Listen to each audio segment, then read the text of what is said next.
jiwa yang tergugah karena kemaksiatannya.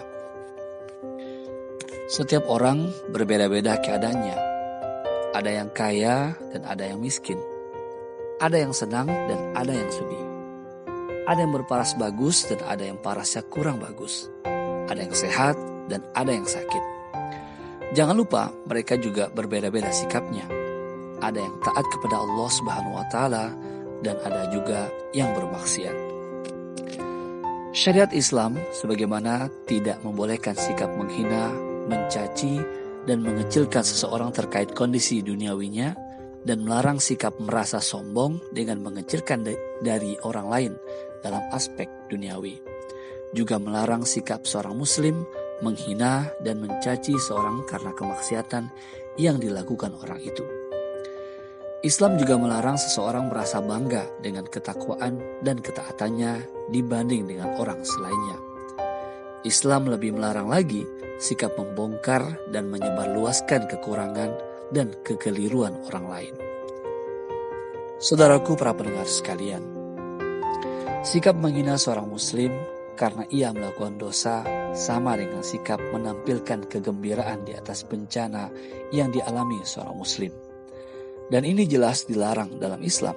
Sebagaimana sabda Rasulullah SAW, jangan kau tampakkan sikap senangmu atas kesulitan yang dialami saudaramu. Bisa saja dia akan mendapatkan rahmat dari Allah Subhanahu wa Ta'ala dan justru Allah menimpakan bencana kepadamu. Hadis riwayat Tirmizi. Jelas sekali larangan terhadap sikap menampilkan kesenangan atas penderitaan yang dialami seorang muslim. Hadis itu juga merupakan peringatan keras bagi siapapun yang melakukan itu. Dan yang paling penting, hadis ini berisi mengancam pelakunya yang bisa mendapat bencana seperti yang dialami saudaranya. Sementara saudaranya yang dihina justru mendapat kasih sayang Allah Subhanahu wa Ta'ala berupa ampunan. Benar, Allah Subhanahu wa Ta'ala mungkin saja memaafkan saudara kita yang melakukan kemaksiatan yang dilakukannya.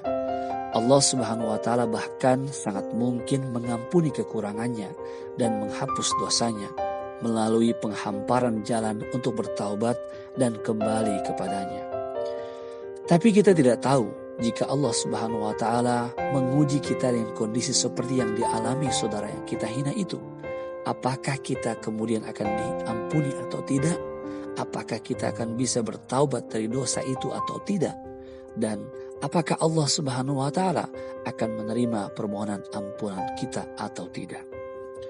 Saudaraku para pendengar sekalian, sebab itulah di antara perkataan yang begitu indah dari Imam Ibnu Qayyim rahimahullah adalah penghinaanmu kepada saudaramu akibat dosa yang dilakukannya adalah dosa yang lebih besar dan lebih dahsyat daripada kemaksiatan yang dilakukan saudaramu itu.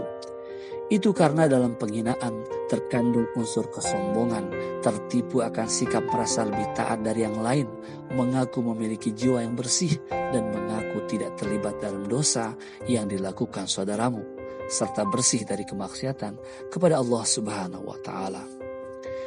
Ibnu Qayyim menambahkan, boleh jadi jiwa saudaramu akan tersentuh dan tergugah karena dosa yang dilakukannya. Hal itu lalu memunculkan sikap hina dan rendah di hadapan Allah karena ia telah melakukan maksiat kepada Allah Subhanahu wa Ta'ala. Dengan demikian, ia akan terhindar dari penyakit kesombongan dan ujub. Ia juga akan berhenti di hadapan Allah Subhanahu wa Ta'ala dengan kepala tertunduk malu, khusyuk tidak berdaya. Inilah yang bermanfaat bagi dirinya dan itu lebih baik dari ketaatanmu dan anggapan ketaatanmu kepada Allah dan juga kepada makhluknya. Saudaraku, para pendengar sekalian, termasuk di antara perkataan menggugah yang dilontarkan dalam hal ini adalah apa yang disebutkan dalam Al-Hikam oleh Ibnu Athaillah As-Sakandari. Ia mengatakan, berapa banyak kemaksiatan yang mewariskan rasa hina dan rendah di hadapan Allah Subhanahu wa Ta'ala, dan itu lebih baik dari ketaatan yang mewariskan sikap merasa mulia dan sombong.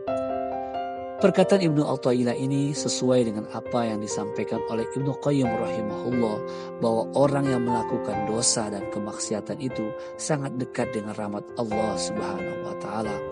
Alangkah dekatnya pelaku dosa dan kemaksiatan itu dengan rahmat Allah Subhanahu wa taala.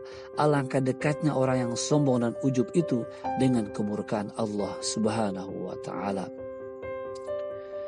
Sesungguhnya dosa itulah yang menjadikan orang merasa terhina di hadapan Allah Subhanahu wa taala, dan itu lebih disukai oleh Allah ketimbang orang yang berharap dengan ketaatan yang dilakukannya kepada Allah Subhanahu wa taala.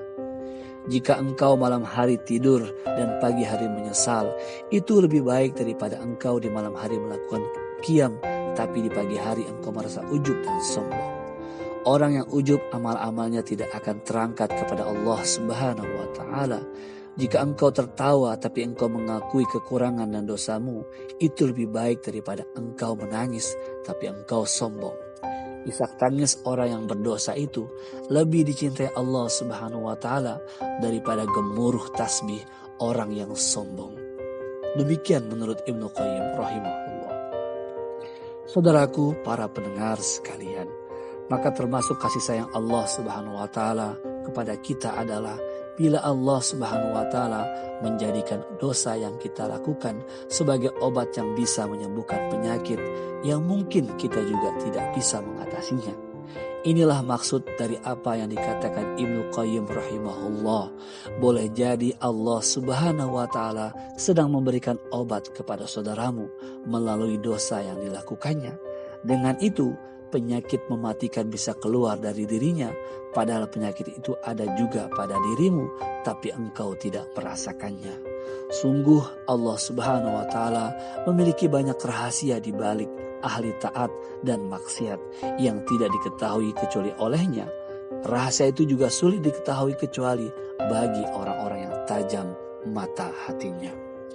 Sebab itulah saudaraku, para pendengar sekalian, Rasulullah SAW melarang kita mencaci dan menghina orang yang melakukan dosa, meskipun yang dilakukan itu adalah dosa besar.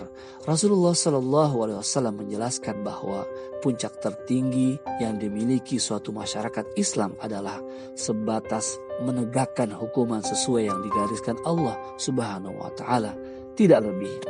Tidak juga untuk mencaci atau menghina. Jika ada salah seorang perempuan dan laki-laki di antara kalian berzina dan telah terbukti perzinahan yang dilakukannya, maka cambuklah dia sesuai hukum hudud dan jangan kalian menghinanya. Demikian sabda Rasulullah SAW yang diriwayatkan oleh Imam Al-Bukhari. Wallahu a'lam bishawab. Assalamualaikum warahmatullahi wabarakatuh.